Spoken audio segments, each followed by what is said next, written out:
Në gjyqin për masakrën e Gërdecit, ish-ministri i mbrojtjes Fatmir Mediu ka kërkuar përjashtimin e gjyqtares Irena Gjoka. Avokati Henrik Ligjori, duke referuar një vendimi të gjykatës së lartë të korrikut 2025, argumentoi se ekziston papajtueshmëri ligjore që gjyqtari i seancës paraprakët të shqyrtojë edhe çështjen e themelit. Nga ana e saj, gjyqtarja Irena Gjoka pyeti nëse palët ishin njohur me kërkesën e saj për heqje dore nga shqyrtimi i çështjes, ndërsa avokati konfirmoi se ishin vënë në dieni. Në nëntor të vitit 2025 ishte vetë gjyqtarja Gjoka që kërkoi të largohej nga gjykimi i kësaj çështje, me argumentin se nuk mund të ishte pjesë e gjykimit, pasi ajo ka qenë gjyqtare e seancës paraprake në këtë çështje dhe mori gjykimin se i pandehur i kërkoi fillimisht gjykim të shkurtuar, por kërkesa e saj u rrëzua nga GKKO.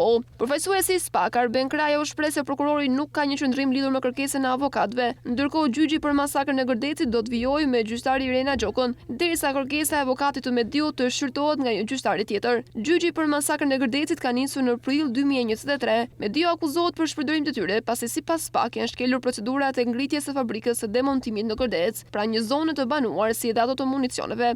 Vetë Mediu ka kundërshtuar akuzat e ngritura dhe gjetjet e ekspertëve. Rihapja e çështjes ndaj Mediut u vënë në lëvizje pas 12 vitesh me iniciativën e familjes Lurda, e një prej viktimave të shpërthimit në 15 mars 2008 në ambientet e ish brigadës së tankeve, ku humbën jetën 26 persona dhe qindra të tjerë u plagosën.